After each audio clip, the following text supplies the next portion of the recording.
Hi, I'm Sarah Shea. And I'm Strangely Duesberg, Welcome to the Pilot House. a podcast where we watch all the shows we missed the first time around. And try to figure out where the heck they were going with this.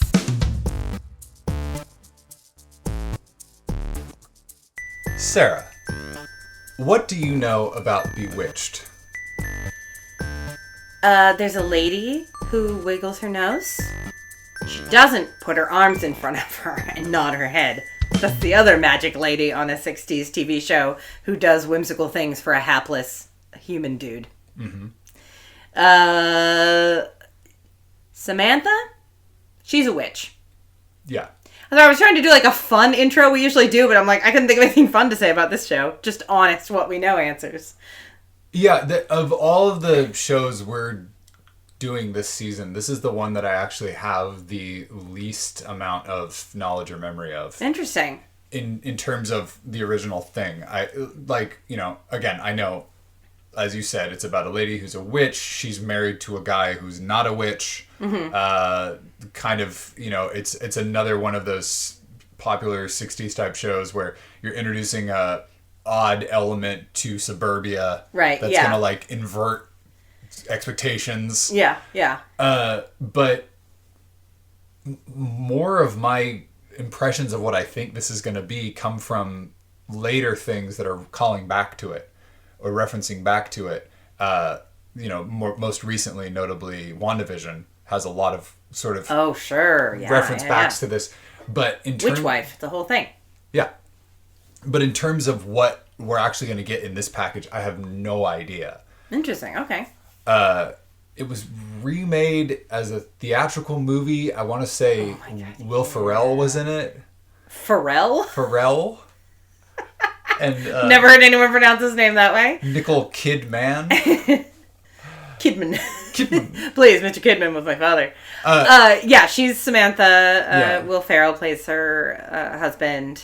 But I didn't see that either. Nor did I. Yeah. I think it had a little bit of a twist on it. Like it was there. It wasn't just a straight translation of the story to the big screen. I think there was some kind of thing where they're shooting a movie of Bewitched. There's some kind of concept thing there. It's sort of a modern high concept kind of. Yeah, I never saw it because I don't know. It just didn't seem like that it needed to happen. And I don't like Will Ferrell, but that's on me.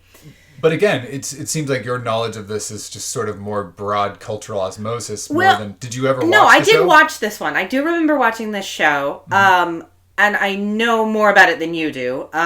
Samantha is a witch. I cannot remember whether... initially, I couldn't remember whether her husband knew that she was a witch or not. And was she hiding her magic from him? Or were they hiding her magic from the rest of the world? But I think I looked at something online that said, he didn't know. Okay. Maybe he figures it out throughout the show. I kind of hope so. It seems like that'd be hard to maintain. But, she can do magic, but she kind of... I think there's something where, she give... Oh, no. Or maybe he doesn't... He does know, but he asks her to, give up her magic, which, dumb. But there's some element of she's restrained in her magic because of him. Either she marries him and chooses to give it up. He asks her to give it up. There's some kind of element there that hopefully will be covered in the pilot that I'm not clear on. But she's trying to be just a normal suburban housewife with her husband, Darren, and she cannot resist occasionally doing magic. And occasionally, magic people come to visit them. Her mother definitely comes to visit. I was going to ask, because vaguely, her mother is a character, yes. A presence. And I don't think her mother approves of her marrying a plebe. And I think she might even have a sister that visits at some point. But...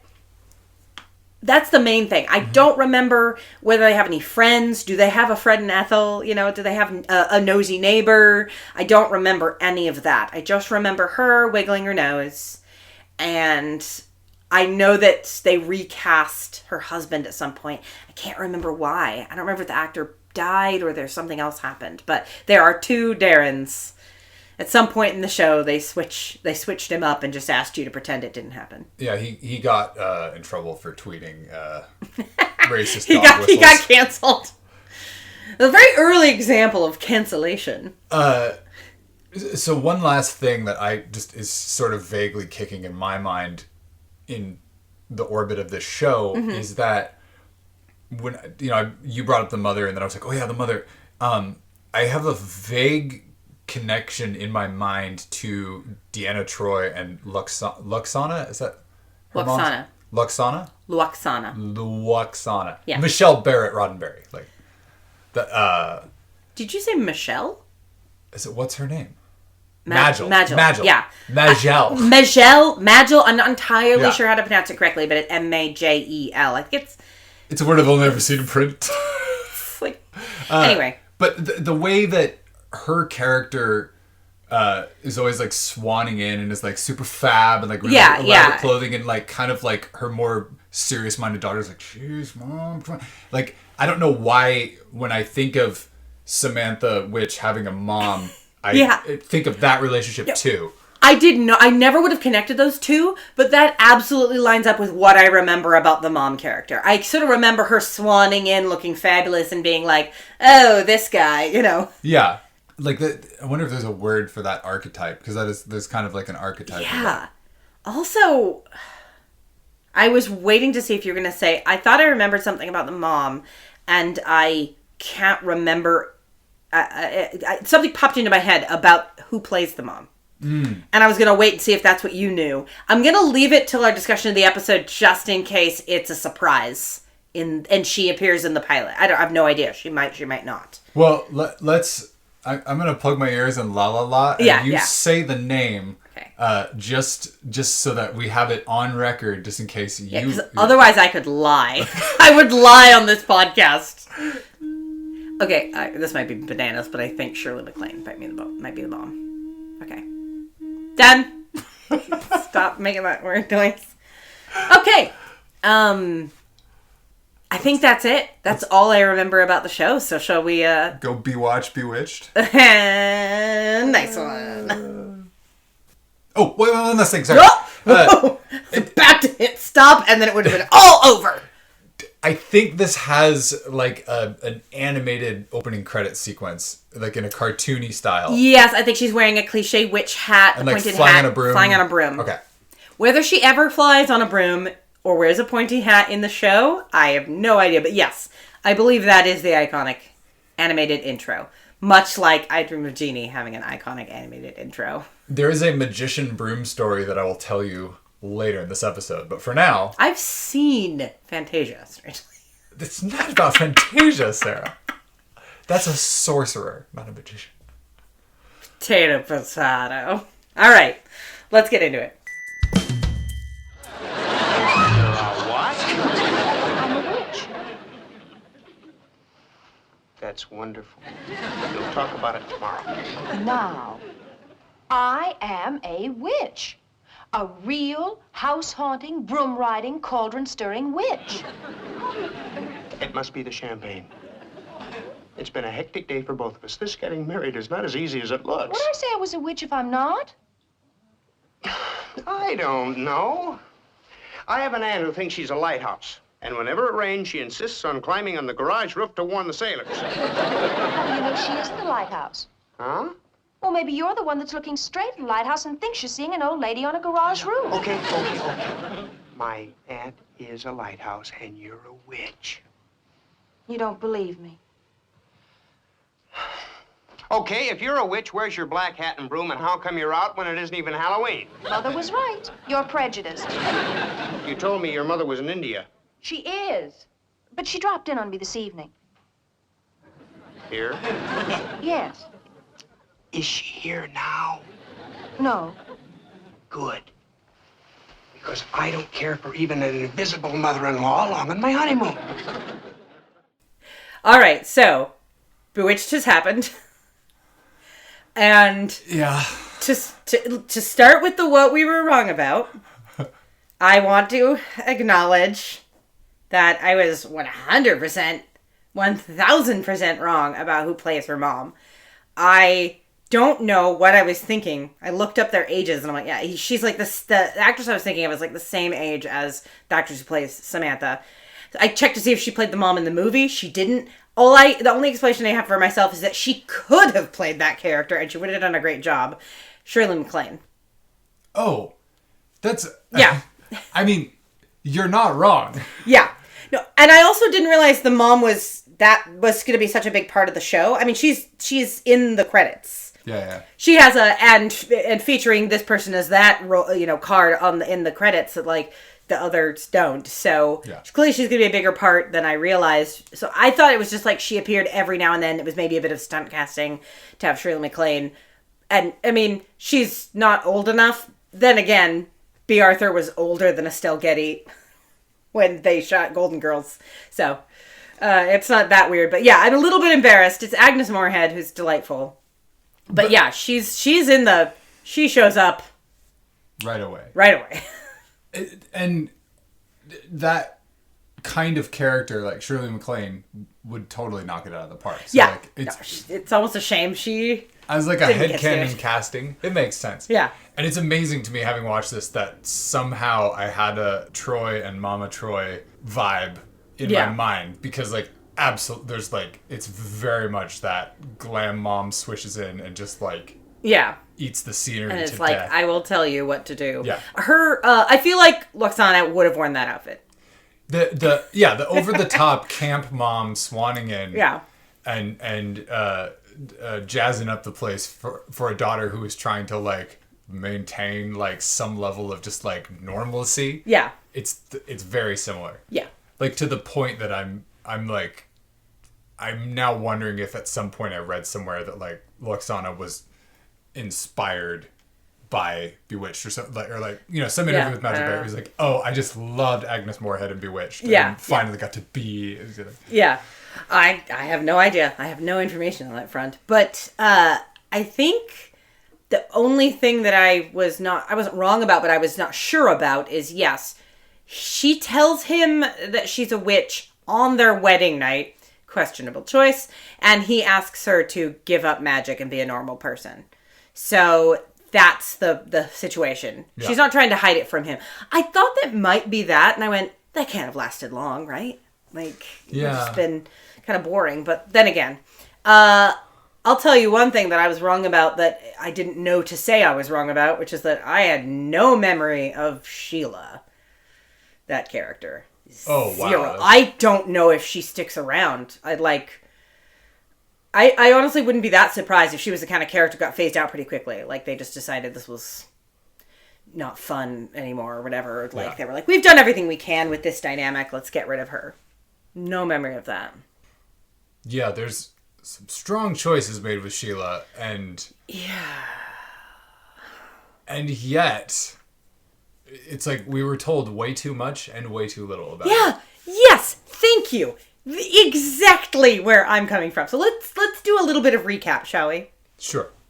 So the show starts with a surprise. It starts with them meeting for the first time, with a weird little montage with a narrator that's like, a boy met a girl, and then they kept running into each other, and then they fell in love, and they got married. It's like really trying to drive home, this is a normal American story. And then it goes, except that the wife was a witch. And it's like, yeah, we saw the intro sequence, my dude. You're not surprising us here.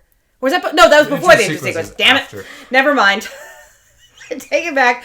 I guess it just it felt ridiculous because we know what Bewitched is. But But that's the thing. For people who are watching it for the first time, would they not have seen an ad for it? Did they not do ads for new shows? Who knows? And the fact that there's a laugh track on this, and like the narrator goes, the wife was a witch, and the audience is like, ah! I'm like, get it? Like wives? Yeah. Also I'm sorry. I have to say up front, this was excruciating for me to watch. It was a little bit, yes. Yeah, it reminded me of the I Dream of Jeannie pilot a bit, which... But that at least had, like...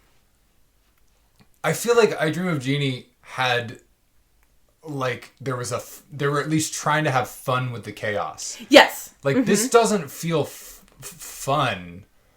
It was a little bit like, okay, are we doing more of this? Oh, no, another one? Oh, gosh, why do we keep having to do this? It did feel a little bit like a lot, but I'm sure audience at the time would be having more fun with the effects. Oh, yeah, the effects were great. Like, I just felt like they did too much. Like, they were just like, we really want to do we really want to make stuff float around. They would just do the same effect like 3 times. And you're like...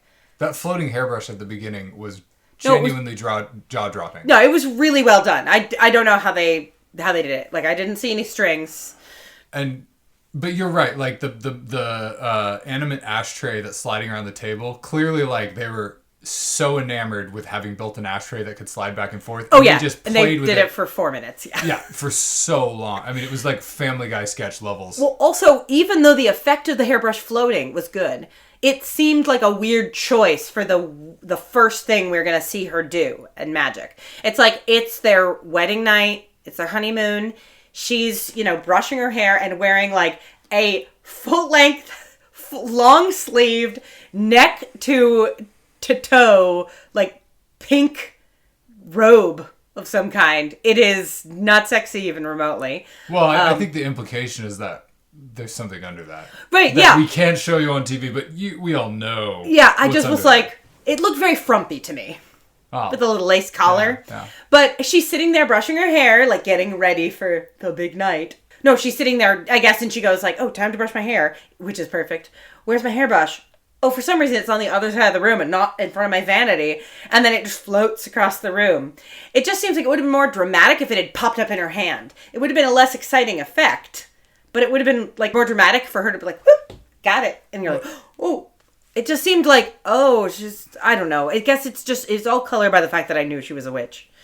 Yeah. I mean, I think about, that's that thing, right? Like, if you didn't know what was about to happen in that would have been genuinely surprising. Yeah. And shocking. I guess so. It's just, this show spent a lot of time on things that didn't seem to need that much time spent, and not enough time on other things. Like, just, yeah, so she's in her room, he's out in the rest of the hotel room, in the suite, having champagne, and all of a sudden her mother appears. Like, what is going on? What are you doing? Look at your life, look at your choices. She's like, well, I'm getting married, mother. Or I'm married. And, oh, well, yes, I know, it's ridiculous. Well, let's get out of here. I'll have you home in no time. No mention of where is home. Yeah. No mention of how long has she been living outside the, like, witch world? Like, is there another world where witches, like, her mother shows up dressed, flamboyantly and not like even a flamboyant person in this time period would dress. Like, not like 60s flamboyant. She's dressed like a witch. So, like, clearly they come from some other world. Or crazy hair and crazy makeup and everything. Big red hair. So it just felt like she's like, oh, come, I'll have you home in a minute. And it's like, wait, how does... She didn't tell her mother about any of this. Does her mother know she's been, like, living in the normal world or whatever? Like, I just had so many questions about, like... what? And then when she says, well, I'm going to tell him that I'm a witch and he'll be fine with it. And her mother's like, yeah, right. Like, okay, well, I'll pick you up later or whatever. Like, I'll see you later when you're over this little game or whatever. But, like... that whole scene went on so much longer than it needed to without actually conveying any new information or doing any fun effects that would be an excuse. She tries like 3 different times, I think, to get her mother to disappear. And the mother several times teleports him down to the lobby of the hotel. Twice, yes. She does the same bit twice where she's like, Samantha says, he'll be in any moment. She's like, well, I'll deal with him. And then zooms him into the lobby of the hotel and it's, haha, he's in his dressing gown. Also wearing, like, hard patent leather men's dress shoes in... I don't know what you wear to bed, Sarah, but... He's, like, walking towards the bedroom to be like, all right, it's sex time, wearing his shoes? Yeah. It seems like it would have been actually funnier if he'd been... The visual of him walking through the lobby in his bare feet would have been funnier. So I'm like, why is he wearing these shoes? Anyway. I mean, you again... This is that thing that this show suggestive. does. Bare Too suggestive, feet. bare feet. Yeah. Look up Dick York on Wiki Feet. See if they ever got his feet on the show. Christ on a crutch. I'm sorry. Are you not familiar with the existence of that website? It's a real website. Sure is. You can look up celebrities and see if their feet have ever been, bare feet have ever been photographed on screen or anything like that. Yep, that's a real site. I've never looked at it, but I've heard of it. I feel like I don't need to look at it. I get it. You said that the scene goes on way too long with nothing new happening, and that is true, except for it's clearly we're supposed to be enjoying the comedy of what the mom is witching Dick York. Yeah. Like, and again, this is a thing where like they had an effect that they figured out how to do that they were clearly. It's a very effects heavy show, and clearly they're proud of what they're doing. And I guess so. I wonder if some of this being excruciating to us from the year of our gourd 2022 is that a middling green screen teleportation effect is not nearly as jaw-dropping. Yeah, I guess they really wanted to show it off. Still, doing the exact same effect twice, I just feel like is like it's going to be diminishing returns the second time. And it's not going to blow people's minds more the second time. And there's not even a good button on it. Like, I would rather have it happen 3 times than 2, and the third time he's like, and then the concierge already has the key for him. Good point. If they had done a joke with the third time where the concierge was already there, or the third time it got transported to the roof or something, But no, they just do the same joke twice, and it's not funnier the second time. It's not more mind-blowing effect the second time. Anyway, Mom finally leaves. She goes out and is like, honey, I need to tell you something. I'm a witch. And he's like, okay, sure, whatever. Can we sex now?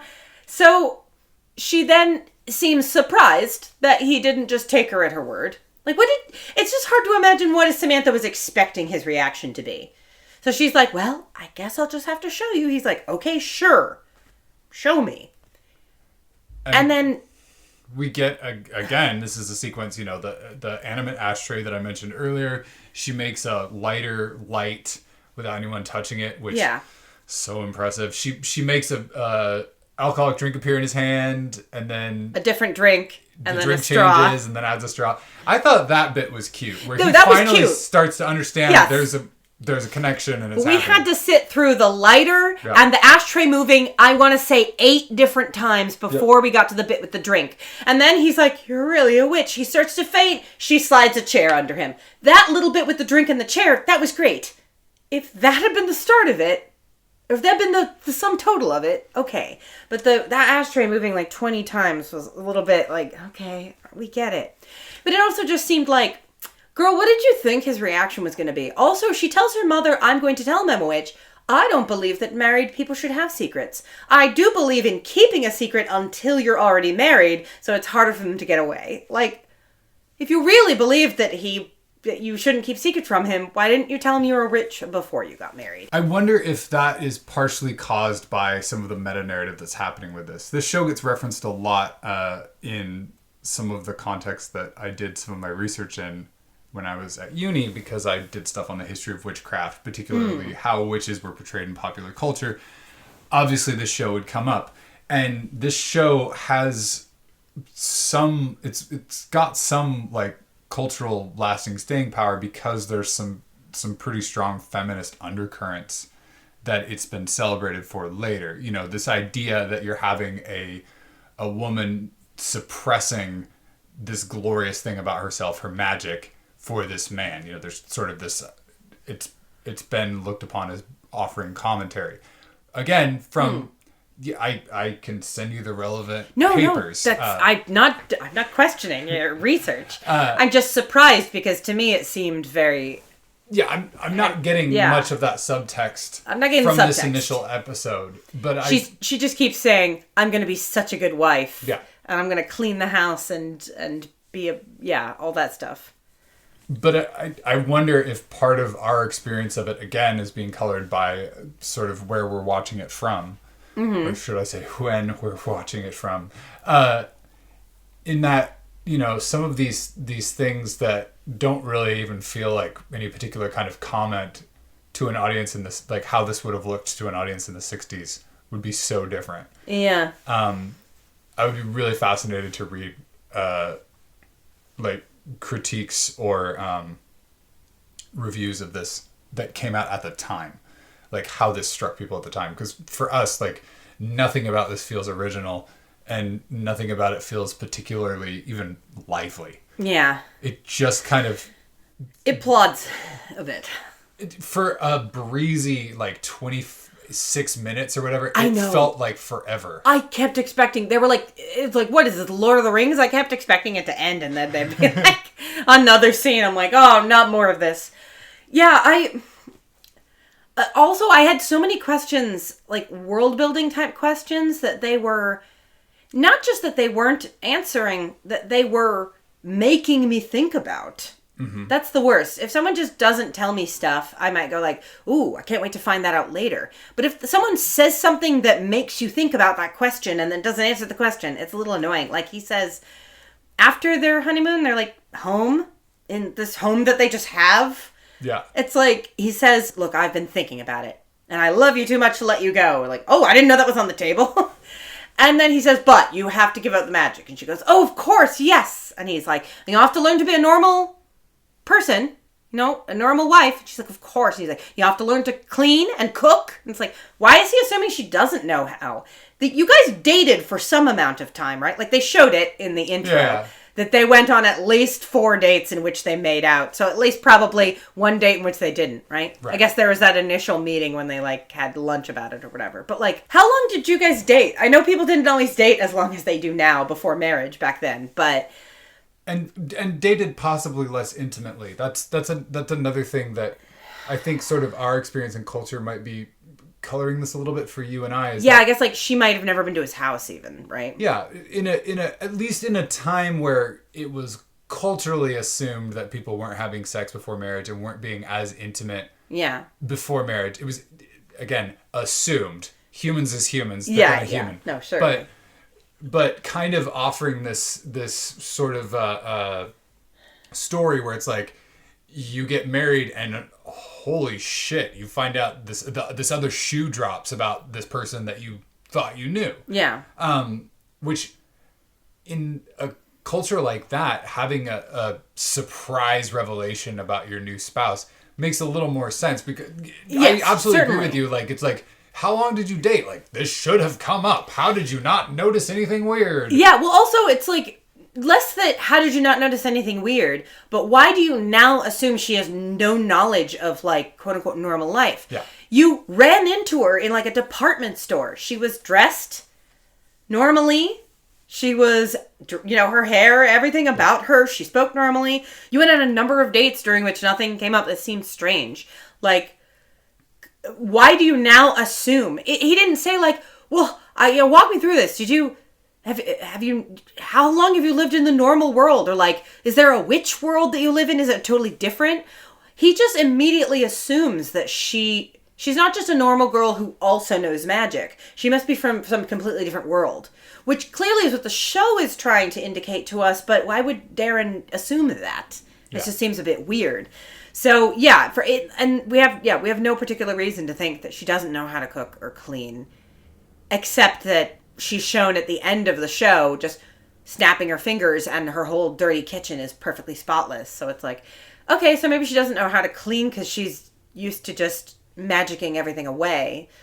But why does he think that? Again, it's very unclear. She did say, like, I'm still new at it. I can only do small things. And then she does some pretty big things. So I'm not sure what she defines as small. It's not all moving an ashtray back and forth. She can't magically banish her mother. Well, she tried, but that makes me think it's that her mother's power is much stronger than hers, and so it doesn't work. Also, that little magic spell she said, so it's not all wiggling her nose. She also occasionally waves her arms around and says a spell. Yeah. The spell she said to her mom was so weird. It was like... One Leori, Icarian, Phyllis Follison, Nicholas John, Queevy, English Navy, Stigrum, Stagrum, Buck. B-U-C-K spells Buck, and out goes you. I'm like, what is she... Is that a rhyme or reason here, or... I thought that was, like, one of the few parts I genuinely enjoyed. Oh, really? Like, this is utter word salad, and I have, like... There's no rhyme or reason. Like it is so utterly word salad that it actually like. Okay, well, I'm glad you enjoyed it. Yeah. Yeah. So then, so they agree. Okay, we're gonna be married, and I'll just not do magic anymore, and it'll be great. Then we cut to this other woman, swanning into an office and saying like, oh, the secretary is like, oh, he's busy. And she's like, oh, that's all right. He'll be happy to see me. And I'm like, who is this? Whose office is this? Darren, it has not been established what he does for a living yet. All of a sudden, and then she swans it, and it's Darren's office. And he's gigantic office, by the way. Huh. Huge. So he's looking at some printouts of some ads or whatever. And this woman just comes and is like, Darren, darling, and kisses him. And he's like, Sheila, and looks surprised. And you're like, who is this? An ex? What was this his fiance? And then he met Samantha and just completely forgot about her? Yeah, like, who is this woman? And then through their dialogue, we get that she at least thought they were going to get married. He's like, well, I'm married. She goes, I know, darling, it's wonderful. And he's like, you're okay with it? And she's like, of course I'm not okay with it. Why, if I hadn't gone on that trip, it might have been me. But I'm happy for you. And it's like, okay, so they were dating, but like, how long was her trip? And how long did he and Samantha, I guess they didn't date very long if this girl just went on a trip. He was dating this girl, and they were getting serious enough that she thought they were going to get married. She goes on a vacation, and he just starts dating someone else and then marries them before she gets back. I'm like, what is this world? And she's like, well, you should come over and introduce her to everyone. And he's like, oh, I don't know if we're ready for that. And she's like, of course, we're your friends. And I'm like, hold on. So he and Samantha have been dating such a brief time that he never introduced her to a single one of his friends? Yeah. Or any of his family. Like, she has met no one else. Yeah. I know you didn't necessarily always, like, introduce them to the parents before getting married then, but, like, still, it's like... Yeah, I don't know. It just, like, so much was being left out that I was like, what? Who is this woman? And, like, were they really serious? Were they... Like, surely they weren't actually engaged, because he's... But, yeah, she clearly thought that they were going to be and still thinks that they're going to be. Now, I'm sorry. I'm sure Dick York was a very nice man, but I'm not convinced that this many hot, rich in Sheila's case, women are like that desperate to marry him. I mean, he does have a huge, massive office. And he does have a huge, massive range of motion in his face. Yeah. That guy does a lot. A lot. The eyebrows, the eyes, the mouth, everything is moving all the time. I can... This is something where it's not working for me, but I absolutely believe it was working for people in the 60s. His incredibly mobile, goofy-ass face. I feel like back in the day, it was just like, I can't get enough of that Dick York face. Like, yeah. Oh, no. He is hilarious. Yeah, I think he was very funny, and like doing all the crazy face stuff was very of the time. Yeah. I'm just having a hard time believing that he's got two women fighting over him, basically. Also, Sheila is extremely wealthy, like definitely more wealthy than him, although he's clearly more wealthy than we realized. He's like, we're going to have a nice, normal, suburban life, me and my wife, me and Samantha. And then she invites him to a party. Of course, she says it's going to be a very casual, like, potluck thing. They show up in pretty casual clothes, and then it's a formal sit-down dinner where everyone's wearing black evening tie. wear. It's black tie. Yeah, and she's wearing a gorgeous, evening gown, and everything's perfect. And then she's being super aggressive to Samantha. With all of her like, oh, is this your little bride? No, you look very cute. You just seem very capable. You probably play golf. I'm like, is this normal type of way to talk to a person to the point that it doesn't sound like she's being a complete and utter cunt to this woman? Because I feel like if you were that mean to someone's spouse today, that person would be like, we should leave. You obviously brought us here under false pretenses. You said it would be a potluck, very small, it'd be a sitting on the floor kind of thing, and this is a black tie event. Yeah. I feel like screw Darren for not being like, Sheila, you told us this would be a casual event. Why did you bring us here under false pretenses? Anyway, she has a butler. Come on. It's I don't know what's going on here. But then they sit at the dinner table, and of course they're seated at opposite ends of the table. Darren is seated next to Sheila. And she's constantly saying, Darren, do you remember that time that we were in Paris? And oh, remember that time we met that countess? And just like, so Darren is super wealthy. He's just traveled a lot, and all these other people are wealthy too. His house seemed fairly normal. He dresses fairly normal. Like, what is their history? I wanted an explanation of, like, how did they meet? How does he know all these other people?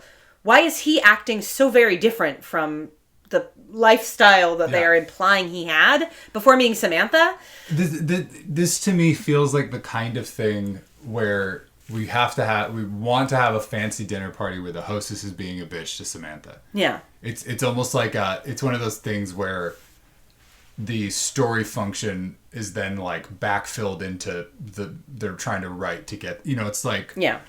It just seems like it wouldn't have been that hard to say, like, Samantha goes like, so how did you meet Sheila? Oh, well, my folks are pretty well off, and we went to the same boarding school. I don't know. Some kind of thing. Literally my anything. brother and her brother were friends, and so we met. I don't know. Some anything. But there's no explanation of why he's friends with and has traveled the world with this extremely wealthy woman and apparently known her for years. I feel like I've known her for years at this point. Yeah, it's just it's fairly transparent. Oh my god. And also, how many digs at Samantha did we need to hear Sheila make? I feel like when they walked in and she said, like, you're sweet, you seem like a secretary, basically. I bet you're good at typing and golf. That's... I bet you're good at golf. Are we, like, missing an innuendo that, like, was a thing in the 60s? Like, well, you know Samantha, she's good at golf. Yeah, it was weird because I think of golf as, at the time, would be something that a rich person might be more into than someone who doesn't have as much money. Like, it's a rich man's game. It's something you play at a country club. And it's a men's game, isn't it? Well, I mean, is there I like think more, but like for women to play golf, I do think of them as being like accompanying their husbands to a country club. That's like the cliche. Right. Whereas, or I was, my parents raised me at the country club and daddy wanted me to learn golf, that sort of thing. So women playing golf, not unheard of or anything, but like, it seems like she was like, oh, you're probably good at typing and cooking and playing golf. All those things I'm not good at. She seems to be giving her a compliment. Yeah, but it's like a backhanded, like she's you're probably good at all these things. I don't have time. Working class. Yeah, but like golf does not seem working class to me. So. But maybe late 50s, early 60s, it became part of the whole kind of like suburban American dream as you go golfing on the weekends. And I hate this woman. Yeah, but then at the dinner table, we have to sit through another round of not only her saying probably 8 times, Darren, do you remember the time that we... Like, repeatedly, she does that over and over and over. She shouts across the dinner table to Samantha, like this long table, multiple times saying like, oh, we'll take care of you. We'll help you find a dressmaker and someone who can... someone who can work with difficult hair. And like... Do you know Dr. Whatever? No? Oh, he's a wonderful plastic surgeon, very good at noses. No, I've never met him. Oh, really? I could have sworn that you... Well, anyway. Like, how many times we have to go through the same rigmarole of Sheila is both insulting Samantha and flaunting her wealth. Like, we get it. We get it. You do not need to do it. And you don't have the excuse of wanting to show off the effects with that. But then she goes, like, clearly Miss Samantha's getting angry. Yeah. And she's like, okay... I won't do it. I won't do it. Maybe just a little bit. And she makes her hair, Sheila's hair kind of flop in her face while she's talking to Darren. Making a date with Darren? She's like... Yeah, pick me up. I'll pick you up at 6. We'll go look at these paintings. It was just like... Yeah, like completely excluding his wife and just being like, oh, this painter is here. I'm sure you want to buy one. I'll pick you up at 6. Like, and Darren's just like, I can't words. I can't stand up for myself. Or be firm with this bitch. So, yeah, she makes the hair flop in her face because some other guy goes, wow, Sheila sure is something. Never a hair out of place. So she does the hair 4 times. Then she moves on to spinach in the teeth. Then moves the soup bowl in her way so she puts her elbow in it. It's like, okay. And then the back of her dress unzips and I'm like, all right, rein it in. I was like... Was that an excuse for the show to show a little bit of skin? Because it's weird that with Samantha on her wedding night, they had her in a very proper pink, like, neck to toe, full length sleeves robe. And then this woman is wearing a rather not skimpy, but, spaghetti strap dress. And then when they unzip her dress, she is not wearing anything underneath that you can see. I was like, whoa! Also, rein it in, Samantha. That's a bit... the hair flipping was like, okay, fine. I guess hair can move around. Spinach into the teeth, that one was great. No reason for that to be odd. But then a maid comes over with an empty tray to take the soup bowl away, and Samantha nose wiggles a full meal of like steak and potatoes onto it, which is then poured into the woman's lap. I'm like, well, now the maid's gonna get fired. Don't do that, Samantha. Also, that was too ridiculous. But oh no, she's not done yet. She leaves the room in a flurry. Sheila. Darren is like, oh, she dropped her bracelet. I'll go help her. Goes to her, and then the door flies open. Yeah, Samantha blows out a candle, and like she's controlling the wind, and it blows the front door open. And yeah. Darren and Sheila are almost like blown over. Yeah. Yeah, and like her dress is going everywhere, and finally she runs upstairs, and everyone is... it blows. Sheila is wearing a wig. Oh, yeah! She's wearing, not a full wig, but like extensions, like a hair fall, I think it's called, in the back. It blows off, and so it's just like, ah! She runs away. Everyone is standing at the dinner table still like, what the fuck? What the hap? It's fucking... And it's just like, again, it's just so many things. It's like... I'm already tired of this, and we're doing more of it. It just feels like it could have been a little more economical, but again, it's a different time. It's a different pacing. People are there for a different thing. I don't want to give the show too hard a time because it was not. We're not the audience it was made for, but it was still like, oof. I got a little bit of that when we were watching I Dream of Jeannie. The feeling of like, okay, more effects, more awkward situations, but, But whereas in I Dream of Jeannie, I feel like there was still a liveliness and a vitality to all of the proceedings. Like, yeah. Also, the relationship with the fella is different. They're not married initially. Yeah. She is a chaos gremlin who attaches herself to him and is following him around. Yeah. So when her wacky shit happens to him, I think the comedy stems from he's trying to get away, she's being aggressive, she's chasing him. Yeah. Whereas this, it's just like the whole thing is like, he's like, don't use magic. And she's like, I'll try not to. And okay, I'll do a little bit. Yeah. Or what if instead of doing a little bit, I went way the fuck over the top? Yeah. She goes from, okay, just a little to...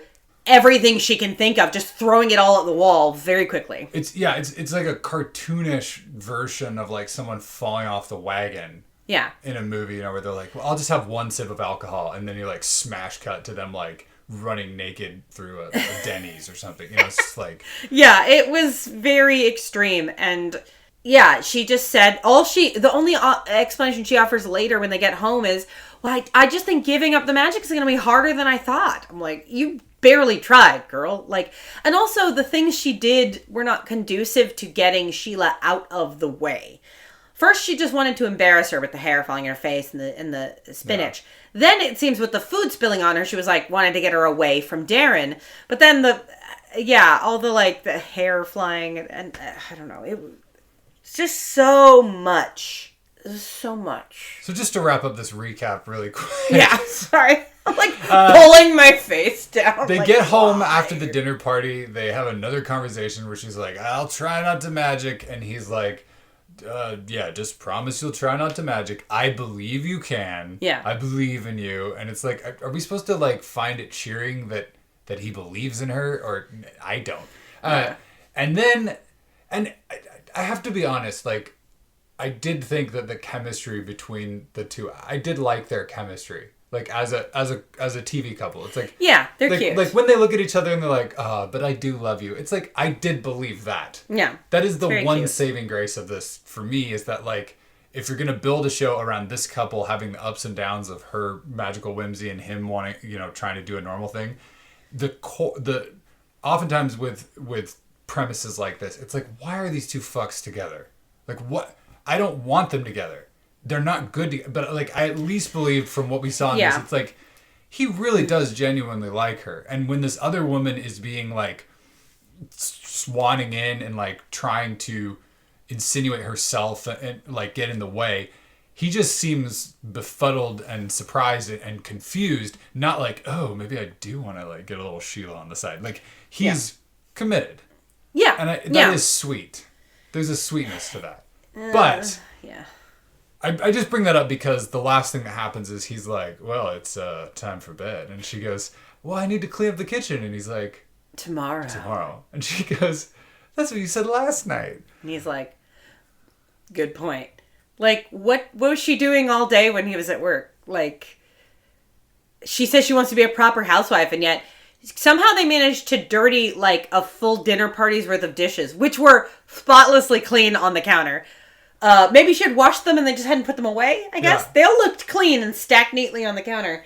But I was like, they didn't have dinner at home tonight. And wasn't the night before, like, their first night at home? I guess we don't really know how much time has passed. Right. But he's like, no, don't clean the kitchen. And you think she would have been like, I could come upstairs faster if I used magic. And it was like, no, I can wait, or something like that. Like, okay, good point. I don't want to encourage you to make magic. Wank. I don't want to encourage you to do magic so we can go hurry up and make magic. But then he flirtatiously says, don't be too long. Yeah, it's like, you are encouraging her to use magic. Yeah. Do you realize you're doing that? And then she looks around the kitchen at all of the dishes, like every dish they own. Silver needs to be shined. Yeah, like a full set of silver that is filthy, sitting next to like a rag and a bottle of silver polish. And I'm like, where did this silver come from? Was it like a family heirloom he inherited, and the family member who gave it to him couldn't be arsed to polish it before giving it to them as a wedding gift? How is it so tarnished when they just got married? What is going on here? They just wanted a task that would be very visually effective. And then when she snaps her fingers, you can see in the background of the shot that the silver is all polished, but they don't show a shot of it to be like, bam, look at that silver. Yeah. Weird choice. And then she's like, maybe I could taper off gradually. But end of episode. And it's just... Yeah. Moving on to our first segment. Wait, okay, yes, we will move on to our first segment. Real quick, I just want to talk about something that I thought was kind of interesting. Okay. Bewitched and I Dream of Jeannie, right? They are the Addams Family and Munsters of ladies, magic ladies who marry non-magic dudes or something. Mm-hmm. Now, we established previously in our episode about the Addams Family that it was kind of made at the same time as the Munsters. It was kind of a coincidence. Okay. What do you think is the situation with I Dream of Jeannie and Bewitched? I think someone in the mid-60s was like, how can we drive podcasters in 2022 totally fucking crazy? All right. No, I have no idea. I mean, it could genuinely be either way. But, okay, if I told you that one of them came first and the other one was absolutely cashing in on the success of the first, which would you guess was first? My initial gut instinct is that this was first and I Dream of Jeannie was like, we're going to go whole hog and do a way better version. But honestly, I feel like I Dream of Jeannie was first just because I know that the first episode of that was originally in black and white. Whereas I think this was color to start with. Yeah. Okay. That is a good hint that you would expect. But apparently Bewitched was first. It was a smash hit right out of the gate. And they went, how do we do another beautiful blonde magic lady makes life confusing for hapless brunette non-magic man who has another brunette, a beautiful brunette, a rich, beautiful brunette who is trying to, or maybe previously wanted to also marry him and is the blonde's nemesis, kind of. Even though the woman in I Dream of Jeannie does no wrong. She does not deserve any of that. Yeah. And then a movie had come out after Bewitched. It was called The Brass Bottle, that is about a hapless non-magic dude who discovers a genie. Who is a sexy lady. Barbara Eden is in that movie, but she is not the genie. The genie is played by, drum roll please, Burl Ives. They went a different way with it in the show. I mean, Burl Ives is sexy of a type. Yeah. But yeah, no, Barbara Eden is like, I think in the movie is like, it's 1964, a year before I Dream of Jeannie came out. Okay. So it's like, she's like the wife or fiance of the guy who's the main character played by Tony Randall. In all the pictures and stills from the movie, she's wearing like a little black cocktail dress with like a sedate pearl necklace and looks very like, what is going on? So yeah, interesting that they combined. Bewitched is popular. This movie did pretty well. That Barbara Eden's pretty hot. But what if she was the genie? You follow me? No belly buttons, but other than that, we can get some skin. Anyway, so yeah, that I just thought that was interesting that this was literally the perfect example of, oh, people like that? Hurry, let's make that. And there are, despite the fact that there are some notable differences, there are also some obvious similarities. In terms of your basic setup, there are definitely similarities. Yeah, and in terms of the pilot as well, the both pilots are very much about the magic just keeps happening, and this hapless guy keeps being like, what is happening? In that case, I Dream of Jeannie, it was more Jeannie's messing with him because she's a chaos gremlin. And in this, it was like, they just kept having to come up with ways for magic to happen, even though Samantha definitely didn't want to do magic. And I think that's why I Dream of Jeannie didn't feel as excruciating to me as this, is that this just felt like it kept bending over backwards to have a reason for the magic to happen. Whereas in I Dream of Jeannie, it's like, she's a chaos gremlin, she's gonna chaos whenever she feel like, however she feel like. It's almost like the whatever weird shit is happening, it's just like, well, she's crazy. Yeah. Like, there you go. Yeah. The only thing I liked better about this really is that Sheila deserved it, and the guy's fiance in I Dream of Jeannie does not. And also that at least in this situation, Darren has accepted this witch to be his lawfully wedded wife. He do take this witch. Anyway, shall we move finally on to our first segment? Yes. Which we like to call, Where Did the Money Go? This is where we like to talk about how we think they spent money on this first episode. Oftentimes, if the first episode is a pilot, they might be trying to make a big splash to sort of get their foot in the door. And I think here, they're spending all their money on these effects. Yeah. They are involved, large, complex. Some of them look really good for a TV budget at this time. Like, that's where your money's going. Yeah. None of the sets were interesting or seemed specific to the show. Yeah. Like, probably the living room is going to be their living room on the show, likely. But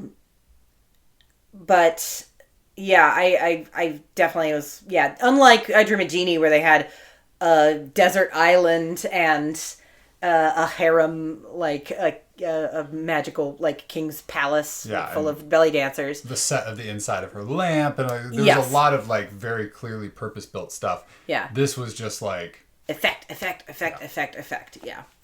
All of that. I think that pretty much covers it, wouldn't you say? Let's move on to... Cliffs and Chips! In this segment, we talk about some predictions for the future of the show. The eponymous cliffs are the cliffhangers that might happen at the end of some future seasons, especially season 1. And ships are relationships we'd like to see addressed. Obviously, this works better for more modern shows, but I think we could come up with some cliffhanger ideas for this one. I mean, watching multiple episodes of this over time, it would be nice if sort of the dynamic in the relationship eventually develops to somewhere where there was more of a homeostasis, and it wasn't constantly like, oh, we gotta hide the magic, try not to use the magic. You know, if it kind of reached sort of a winking level of, like, as long as no one sees. Yeah. Like, that kind of development of their relationship. Because as I mentioned earlier, like, I do think they have chemistry. I like the two of them together. I could see the two... Because because he has a face for reacting to weird stuff happening. It's like, he definitely was chosen for Darren, reaction power. I'm sorry, you have a reaction face. We're going to keep doing whimsical shit to you. It's not up for discussion. Nope. But I don't know where I'll bring this up, but I feel like we're missing someone else integral. I just can't imagine this being a huge hit off of really 2 lead actors, a bunch of and the mom. Like, yeah, honestly, you know what I mean? I would be shocked if Sheila stayed on the show for very long. Like, she just seems too one note. Like, is she really going to hang around that long? I mean, even if we accept that she is like, oh, he's married? Well, I'll see if I can convince him to get a divorce, like, right away. Yeah.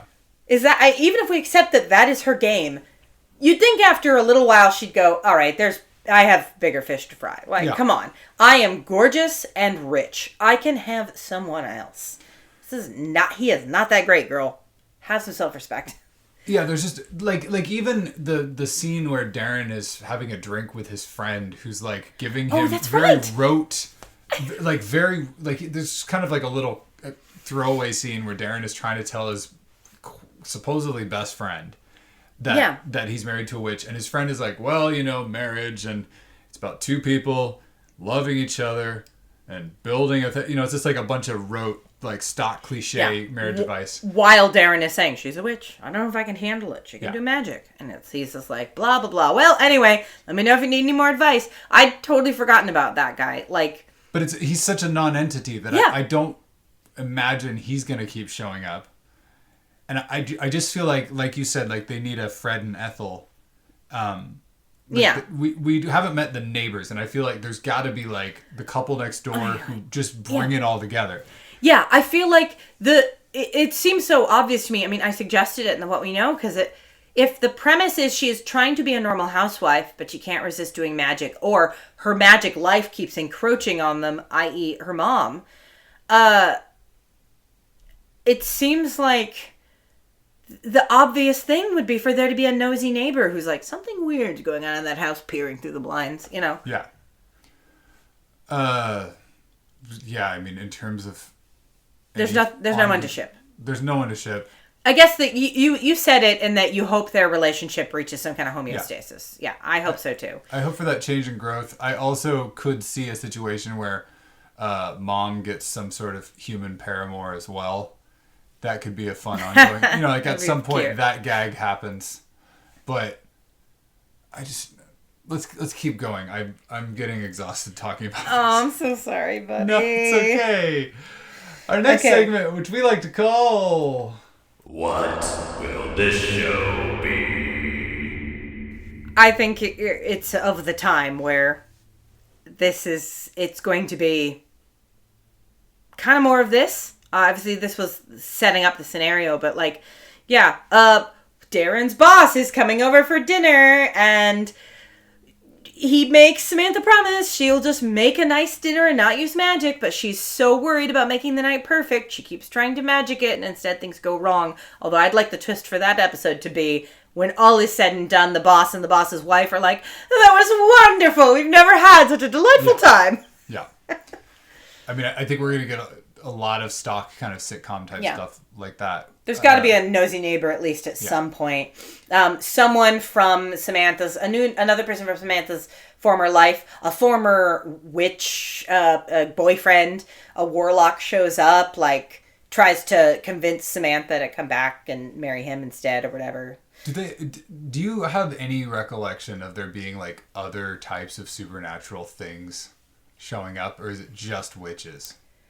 I only remember the mom. Yeah. And I was thinking she had a sister, but I might be remembering that I Dream of Jeannie, she has a sister. Yeah, or something. Because I vaguely, when we were talking about I Dream of Jeannie, I was like, is there like other genies who show up and like her mom or something? Yeah. I think I was thinking of this. Yeah. Definitely, I think that other magic people show up and cause havoc in her life. I think that's a thing in the show, but I can't remember anyone specific except the mom. Yeah. And I don't remember them branching out Lost Girl style into other, but I bet you there's at least one episode where there's like a fairy or a vampire. I don't know. Puka. I bet you there's at least some other magic figures that show up. It just seems likely, but no particular memory. The funny thing is that my memory of this show was much more 50s. The pilot felt more 60s. Like, I just remember her in perfect little dresses all the time around the house. Yeah. And instead she's wearing like a sweater and some pedal pushers. Yeah. So I remember it being more black and white. Although it might have been. This might be colorized. Yeah. In fact, I'm positive it was because her eyes are so green. Extremely green. You done again? I'm sorry. I was just so... I'm the one who's hungry and wanted to do dinner first, but now you're just dying. All right, we will move on then to... Hey, it's that guy. I recognized Agnes Morehead. I've seen her in other things. She was in, of course, Citizen Kane, and she was a little bit of a stunt casty, like grande dame of Hollywood. It's funny because I recognized her name, and certainly she had the "and" featuring Agnes Morehead as Endora. It was like, clearly she's somebody. But I didn't recognize her as being in anything else specific that I could remember. That's interesting. Other than that, I only recognize Elizabeth Montgomery and Dick York from this show. Right. There was nobody else. The Sheila was not someone I recognized. The friend was not someone I recognized. The doctor looked vaguely familiar, but I think it had a lot more to do with just like the styling than it being that guy. Yeah, for sure. All right. Well, then we can skip right along. I choose you. Ostensibly, this is the place where we talk about our favorite character, the one we want to see more of, and what we liked. I liked the mom in concept far more than in execution. I could see, I can see a world where every single scene she's in is everybody's favorite scene in the episode, and she's just stealing the scene. But like in this one, it's like on no planet is appearing in your daughter's room on her wedding night okay. Yeah. This just screw you, lady. Yeah, and then just it seemed a bit like, wow, this must have been a real whirlwind romance if her mom doesn't even know what's going on. I mean, I guess I could see her like, you know what I would have liked to see actually with this pilot? Them engaged and working up to the wedding. I would have loved that if they got engaged and then her mom shows up on one of their dates or something like that. Or maybe his parents throw an engagement party. And then mom shows up and is like, what are you doing? She's like, I'm going to marry this guy. No, you are not. And the old girlfriend pulling her shit and everything. Yeah, like, all that up stuff. To the wedding. And then the final thing is, no, I do still want to marry you. We'll figure it out. Yeah. Ends with wedding bells. That makes so much more sense. Yeah. You could still have the mom showing up and being like, let's go home. Enough of this foolishness. Yeah. I mean, although I buy the mom being like, I don't care if you're married or not. What are human laws to me? That works. But the other girlfriend showing up from a long vacation and being like, excuse me? Yeah. I was not informed. Like, and then trying to woo him back makes so much more sense if they're not actually married yet. So yeah, I wonder if, at this point, realizing how much more sense it would have made, I wonder if that wasn't possibly an initial idea, and then they went like, no, we need more homeostasis of what the show's going to be at the beginning. We need more of what the show is. We'll do a little montage of them meeting. I either expected that or for them to just already be married. Yeah. And maybe they've even been married like a couple of weeks or something, and then her mom shows up like, I just heard. Yeah. I mean, it does...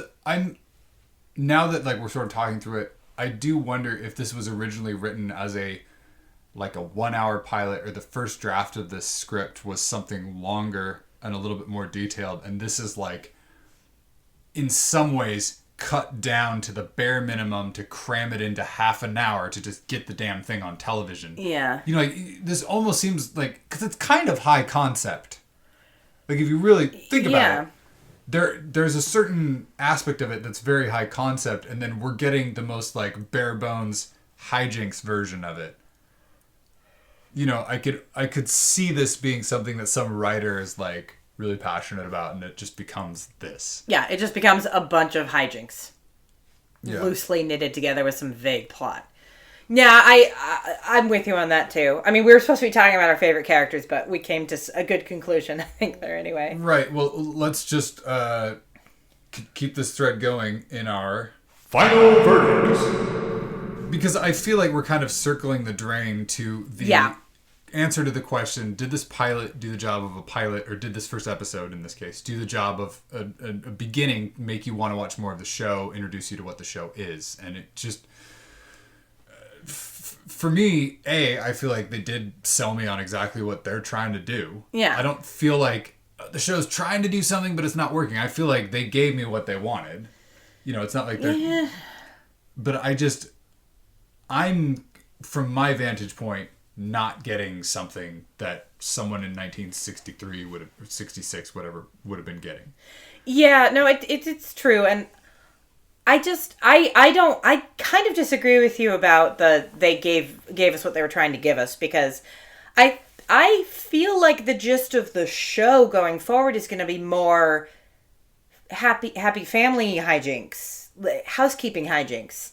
It's more around the house. Yeah. But in this, we get none of the house, almost, and very little of the, like, boop, I polished the silver.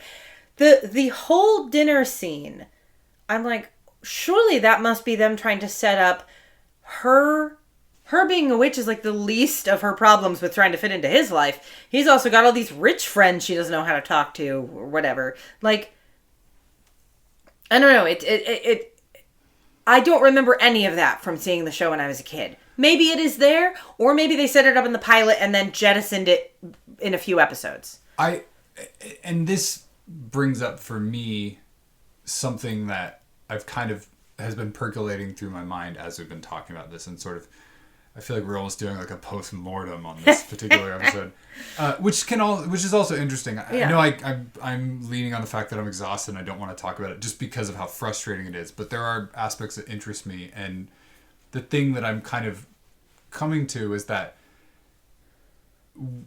I grew up in an era where you could pick and choose television. You could go rent VHS tapes. You could tape something off TV.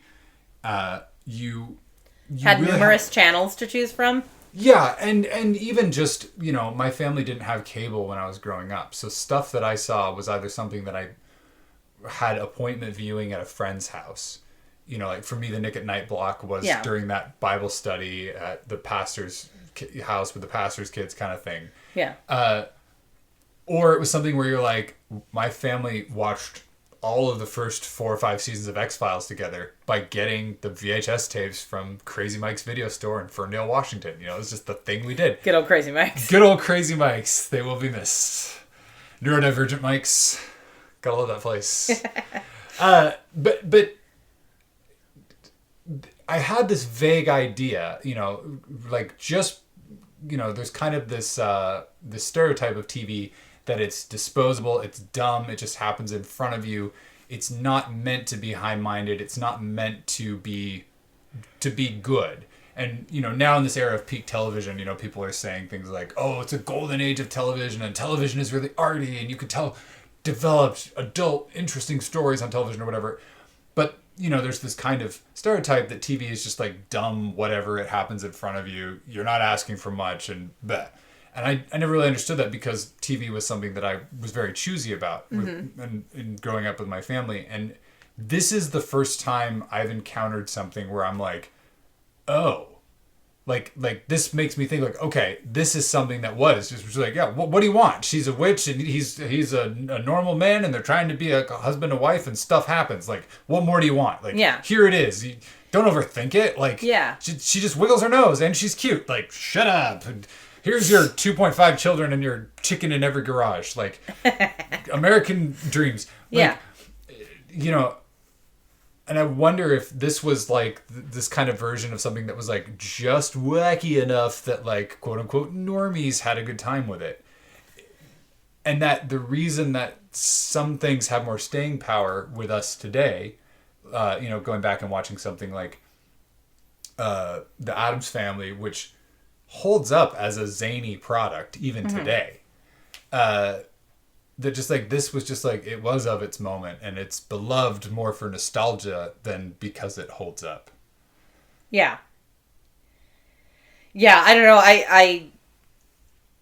I think for me it ultimately comes back to the fact that I don't think if I saw this and didn't know anything else about the show, I would still be questioning, what is this show going forward? Is it about her not fitting in with his rich friends? Is it about her trying to learn to be a human housewife? Is it about her mom interfering? Is it about this woman trying to steal Darren? Like, how is this playing out going forward? I feel like, especially from this time period, I want out of a pilot a very clear idea of what your average daily episode is going to be like, because they weren't building big stories, and you were supposed to be able to catch any episode out of nowhere and not get it. And it just, it feels a little hectic and chaotic, and like they actually tried to throw too much into this pilot while also not doing enough. I don't know. So Sarah, do you want to watch more of this? No, I do not. I even, our usual thing is to say that I don't know that I want to watch the whole show, but if somebody showed me a list of like some top episodes, or somebody told me, oh, there's a great one with a cameo or a guest appearance by this person, or, oh, there's this really fun, wacky one where they do something totally out of the blue or something, I'd watch that. But I do feel a little bit like, no, I'm good. The only thing I really want is I am curious about whether Sheila sticks around. Just because A, her character does not seem sustainable. Her character motivations don't seem sustainable. And B, I don't remember her. So, curious about that. Maybe not curious enough to do anything more than Google the answer. And that's all I can say. You can't say fairer than that. But you went into a lot of detail about your general feelings about TV. But I don't think you actually answered the question, do you want to watch more of the show? No. I mean, that seemed pretty straightforward, but we had to say it. There's a little caveat to that, because on the one hand, I want to say that I even regret spending the 25 minutes that we spent to watch this.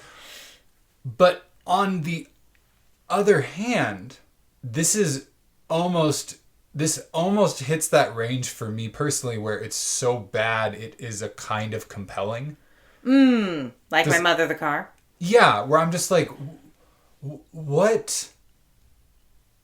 It's just, this whole premise doesn't seem sustainable as it was presented in this first episode. So I'm like, part of me has like this kind of like, disaster fascination to want to watch the next episode just to see like even the first 5 minutes of it, or to talk to somebody who's a big fan and be like, what am I not seeing? Yeah. And I think that's part of why, even though I'm like exhausted by this, I did want to spend more time talking about it and talking about TV in general, because like this is one of those situations where I'm encountering a piece of art that like I will categorically say I don't get it. Mm-hmm. And I don't know what I'm not getting. Like, that's why I was waving my hand at like feminist cultural critique earlier and like some of that stuff, because it's just like, it's clearly stuck around in popular culture. It's a thing that people will... My mom will still wiggle her nose like that when she's doing housework. Like, it's just it's like... It's out there in the zeitgeist. Mm-hmm. And it just... Seeing it, I'm like, I don't get it. So, no, I don't want to watch more. But at the same time, sometimes when you stare into the abyss, the abyss looks back at you and wiggles its nose. And on that note... I just wiggle my nose strangely. Except I think I wiggle my mouth more than my nose, because this is harder. It's harder. It's very compelling podcasting, I'll tell you that right now. Anyway, bye. Oh, Sarah, I almost forgot. Wow. I don't throw things around the room. Oh, Sarah, I almost forgot. I said I was going to tell you a story about something to do with witches and brooms. Oh, yeah. Okay, so hearing when the theme song started playing and just like thinking about this show, around the time that this show was popular, there was a magician and his wife who toured around doing like the one act, right? Because back in the 50s, 60s, you'd go on all the TV shows and do the same one magic act. Mm-hmm. So you've seen a version of the magic act where someone lays down on something and they're horizontal, laying down in the air, and then the things underneath them all get removed except for maybe one thing on the end. They're balanced, horizontally at 90 degrees to like a thing their foot is on. Yeah. So this husband and wife did a duo act where they were ostensibly Darren and Samantha. Okay. I've seen photos of this and a little bit of video from it. And what it was she's like sweeping and kind of doing housework, and then she lays down and her foot is on a broom, and then she's horizontal in the air and there's nothing else holding her up. And it's like, da-da. Without telling you how the whole trick works, obviously, the key to one of these tricks working is that the broom that she's balanced on isn't a normal wooden broom. It's like a very strong piece of steel. It's a steel bar.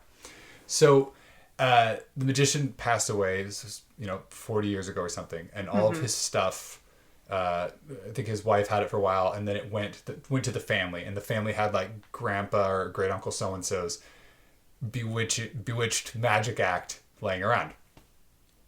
And so over the years, they're like, okay, we need to store this so that it can, something, like maybe we'll sell it or something. It finally ended up at a magic warehouse shop that I frequent whenever I go to Fresno, California. Oh, yes, I have been to this magic store. Called Hocus Pocus. It is delightful. So I went to Hocus Pocus a couple days after they had acquired it and it was on sale. So I got to fiddle with this magic act and play around with it and try it out. And the funny thing is that when the family, somehow over the years, the family was actually using one of the brooms from the act to like... As a broom? No. Oh. They had it like up above the mantle of like, this is mom and dad's broom. And so they kept that one and they just got rid of all the other ones. Because like, why are these brooms with metal bar? Like, get rid of this. They're heavy. They're annoying. Yeah. And so when the magic act got sold to the shop, they're like, yeah, and this is the broom they used. And it's like, clearly not the broom, because they had like a normal broom that she could sweep with and throw around and whatever. And the like really heavy 150-pound broom that held her up was nowhere to be found. Oh. So the magic shop was able to somehow get in touch with this old man who made all the original brooms for them for this magic act back in the day. And he made one more broom. And so they could sell it as a complete magic trick. This doesn't really have a lot to do with the show, but I just felt like I owed you a somewhat amusing story after complaining for so long. Well, thank you, Strangely. That was very amusing. And I'm especially amused by the fact that the broom they had, like hanging over the fireplace in Pride of Place was just the regular prop broom that she swept with, not the magic one. Yeah, because the whole family believed that the magic was real. Oh, wow. That's sweet. And on that note, bye. Bye. Thanks for listening to Pilot House. You can follow us on Twitter, Instagram, and Facebook at Pilot House Pod. Visit our website, pilothousepodcast.com, or email us at pilothousepodcast@gmail.com to suggest future topics. Please share this episode with a friend or rate and review us on Apple Podcasts.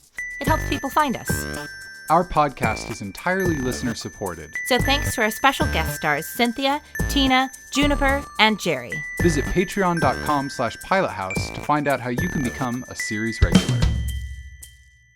Pilot House is a Herringbone Society production.